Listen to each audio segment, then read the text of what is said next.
Hey, what's going on, Hammer fam? Welcome back to HammeredHead. Today we got the Saga Collection, Foul Moudama from the Clone Wars cartoon, the original. Never been a huge fan of that series, like I've said before, but this guy just looks really dope. Really liked this segment of it, of course.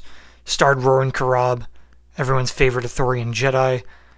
He was like the companion of this guy. They both just have really great design. I'm really ecstatic they made a figure out of him back in the day. We don't really get super small characters like this anymore.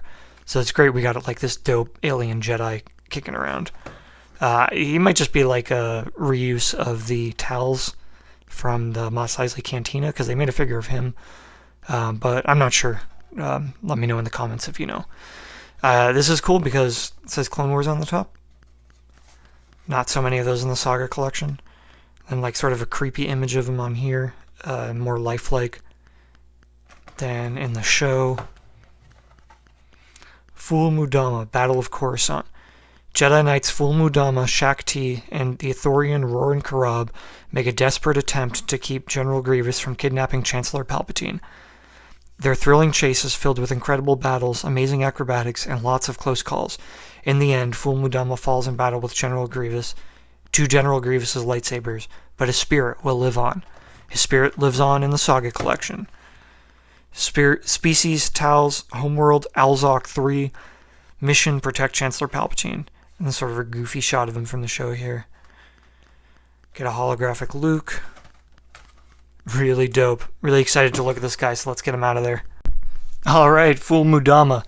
So right off the bat, I can already tell you why he lost to General Grievous, because he can't hold his lightsaber. The dude's hand is just sculpted wide open. He just really doesn't want to hold anything. Same with the left hand. You're just... that's not doing anything. So you can, if you try really hard, you can kind of balance it in there, but it looks really awkward. So that's kind of a huge L to me. Really hate that he can't even hold his only accessory. But appearance-wise, he's pretty cool. I really like his eyes. They're like black and beady. The fur looks really awesome. I like the shade of gray, whitish gray that they went with. The tunic looks kind of goofy on him. But I think that's good. It kind of, he's got the normal Jedi garbs put on his body, which looks funny, but it fits him and it works. So that's fine.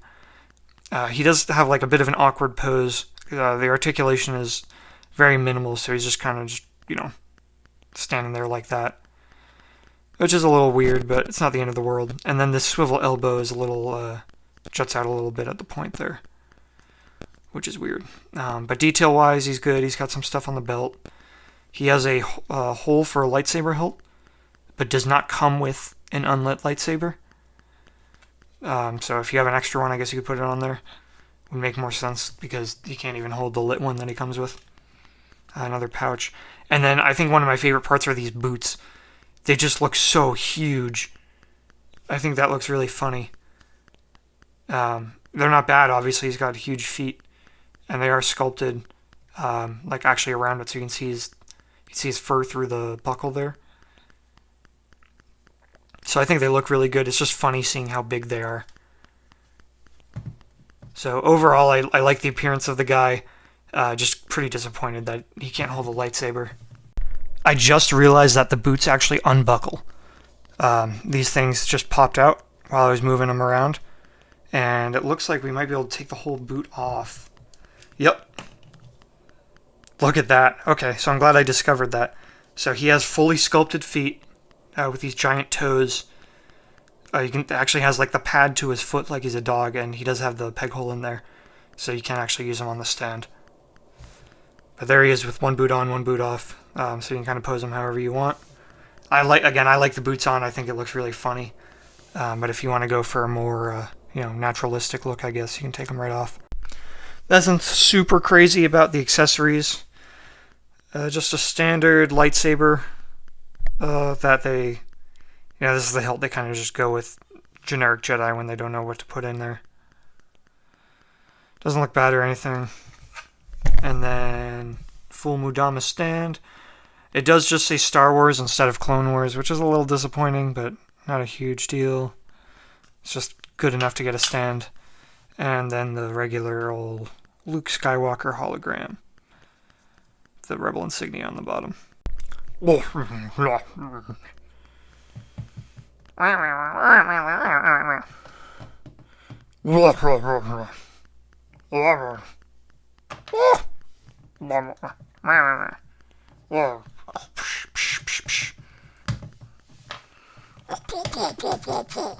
Articulation is pretty rubbish.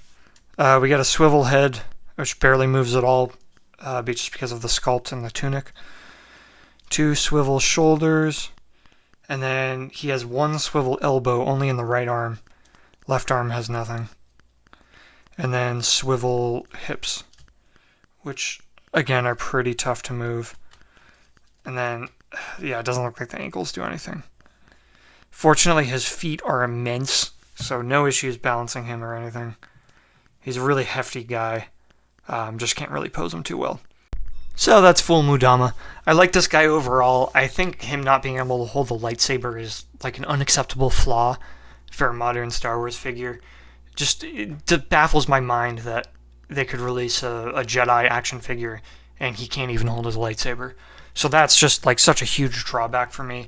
But appearance-wise, he looks really awesome. If you're just gonna like plop him down, like in the Jedi Temple, and he doesn't have a lit lightsaber, he's just walking around being a dude. Really great pick. I think the tunic looks really funny on him. Same with the boots. Just overall, a really goofy-looking figure. So I do like him, despite that one flaw. Plus, the articulation again, like I said earlier, not very good either. So he's not super actiony, but just looks really, really fun. So overall, if you can get him for a good price, I'd still say worth picking him up, just for the sake of having a nice alien Jedi in the collection. But let me know what you think in the comments. As always, thank you to my Patreon subscribers. Be sure to follow on YouTube, Instagram, and Facebook. Check out the Patreon page, and don't forget, stay hammered.